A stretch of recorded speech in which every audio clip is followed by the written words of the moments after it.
आज हम फ्रैक्शन को पूरी तरीके से पढ़ने वाले हैं। ये हमारा फ्रैक्शन का पहला पार्ट है। जो भी चीज़ें इस पार्ट में छूटेंगी हम अगले पार्ट में कवर कर लेंगे। यहाँ पर फ्रैक्शन का मतलब क्या होता है? भिन्न। अच्छा, भिन्न होता क्या है ना? सबसे पहले हमको ये जानना जरूरी है कि फ्रैक्शन क्या होता है। एक चीज़ और हम यहाँ पर आप सभी को बता दें, ये जो है नवोदय की क्लास चल रही है इस समय। नवोदय की रिलेटेड हम नवोदय से संबंधित सारी क्लासें हम यहाँ पर लगातार पढ़ा रहे हैं। उनको आप देखिएगा। पिछली क्लास अगर नहीं देखी हैं तो लिंक मैं नीचे डिस्क्रिप्शन में दे दूंगा, वहाँ से देख सकते हैं।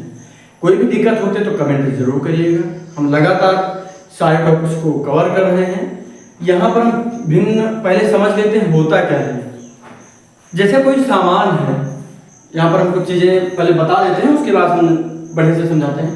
देखो यहाँ पर क्या है, जब किसी वस्तु को बहुत से छोटे छोटे भागों में विभाजित किया जाता है तो प्रत्येक भाग संपूर्ण भाग का भिन्न कहलाता है। यानी संपूर्ण भाग का वो भिन्न हो जाएगा।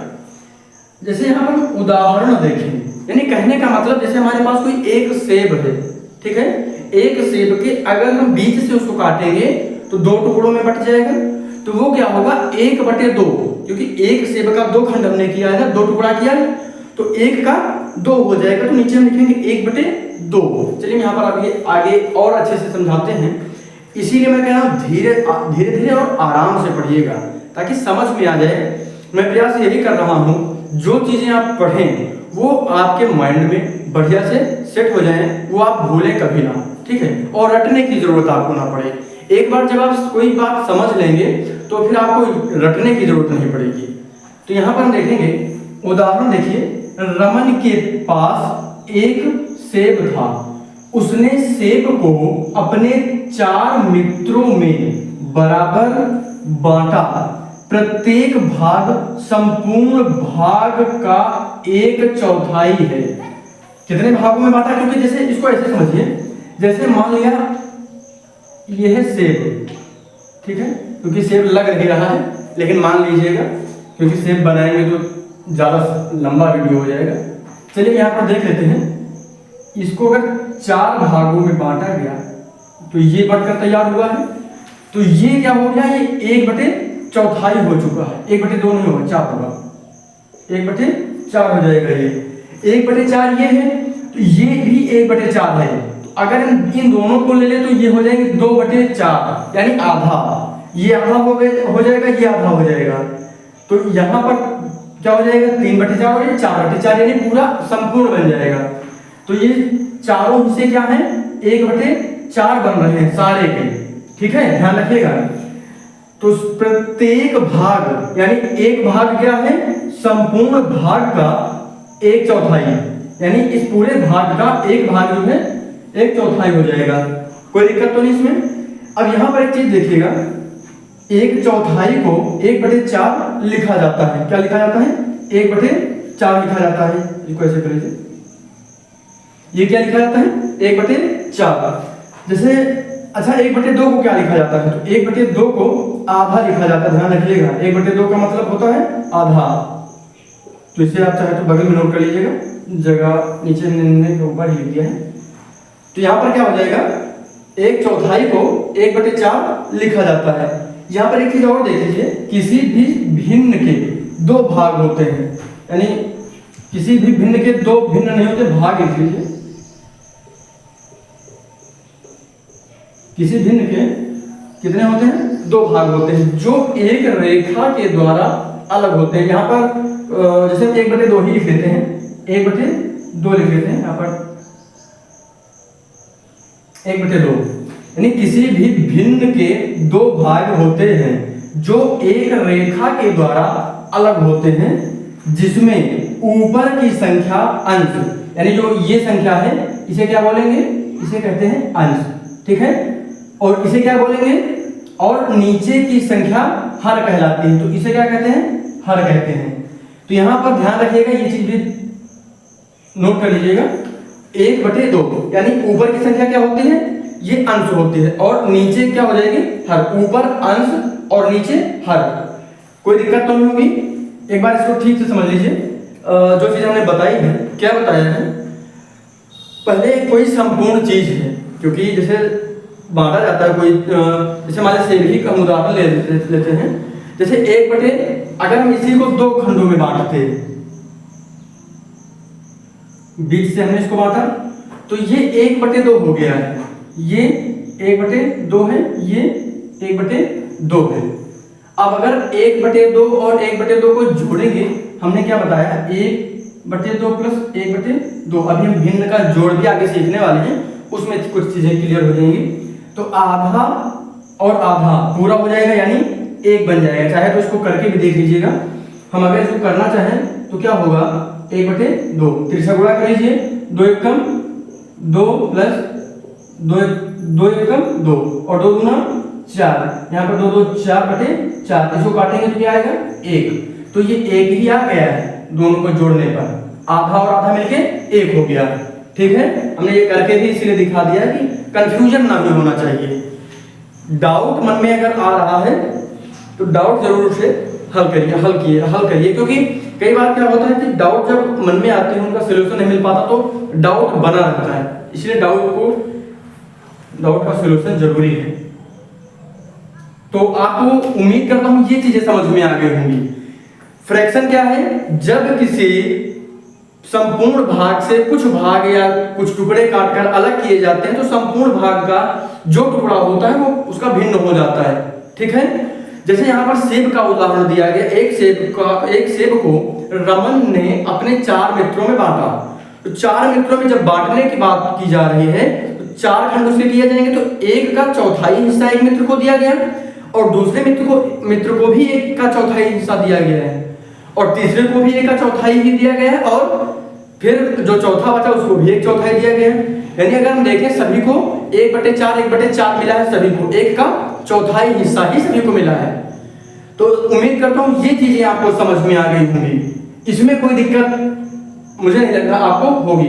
अच्छा, अब यहाँ पर हम देख लेते हैं, इसको मिटा के हम आगे बता रहे हैं भिन्न के प्रकार। भिन्न के कुछ हम प्रकार आज की इस वीडियो में देख लेते हैं। जो भी वीडियो में छूट जाएंगे हम कल के वीडियो में कवर कर लेंगे, और परसों जो है जो तीसरी क्लास होगी भिन्न यानी फ्रैक्शन से संबंधित, इसमें भिन्न के कुछ सवाल जो आपसे पूछे जा सकते हैं उनको हम वहां पर कवर करेंगे, ताकि कोई चीज छूटे नहीं। ठीक है, तो यहाँ पर हम आज जो है कुछ प्रकार देख लेते हैं भिन्न के।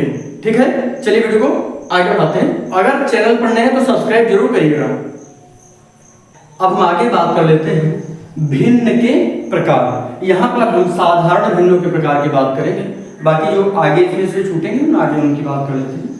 जैसे यहाँ पर ध्यान से समझिए, उचित भिन्न, इनको सम भिन्न भी कहा जाता है, इसीलिए मैंने दोनों को साथ में लिख रखा ताकि दिक्कत ना हो समझने में। मान लिया आपको हम बताएं उचित भिन्न और आपके मन में आए कि सम भिन्न क्या है, तो दोनों एक ही चीजें हैं, तो इसको लेकर कंफ्यूज मत होइएगा।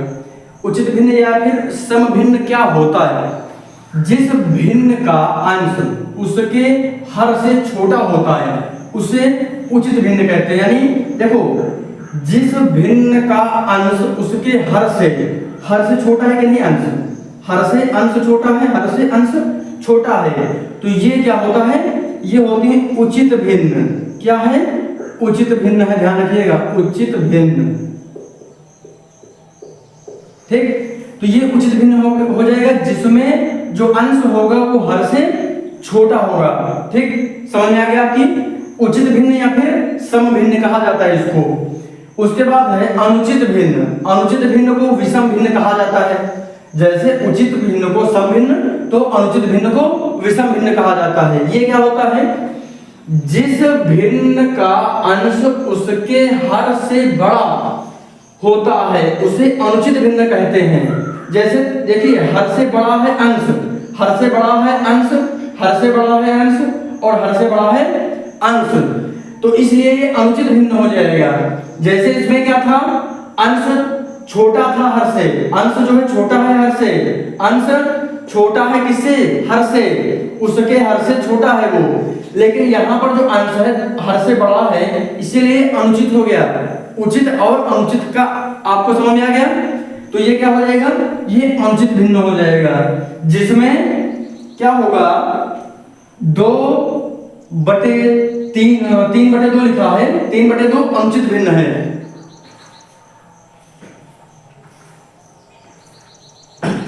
क्या होगा? 3/2 है, 3/2 ये अनुचित भिन्न में आएगा, लेकिन 5/4 ये 3/2, 5/4, 7/3, 9/7 ये सारे आएंगे अनुचित भिन्न में। ये अनुचित भिन्न है और ये उचित भिन्न।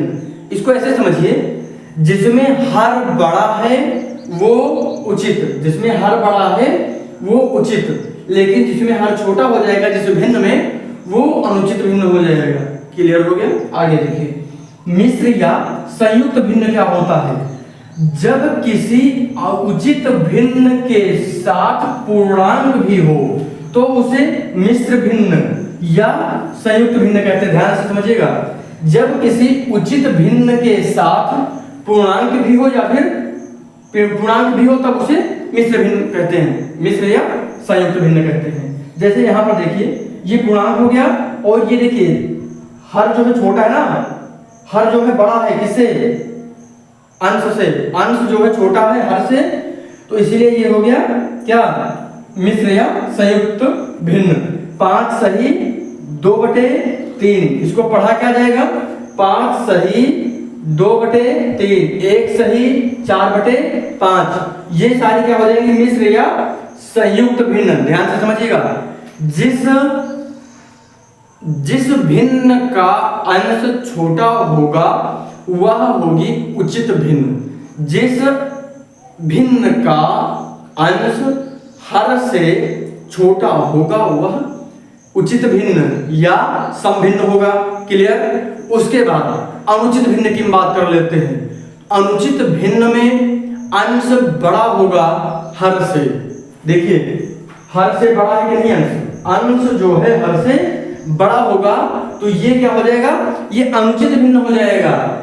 लेकिन अब अगर उसके बाद तीसरे की अगर हम बात करें, तो यहां पर जो पूर्णांक एक आ जाता है, वो पूर्णांक जो है किसके साथ? उचित भिन्न के साथ आता है।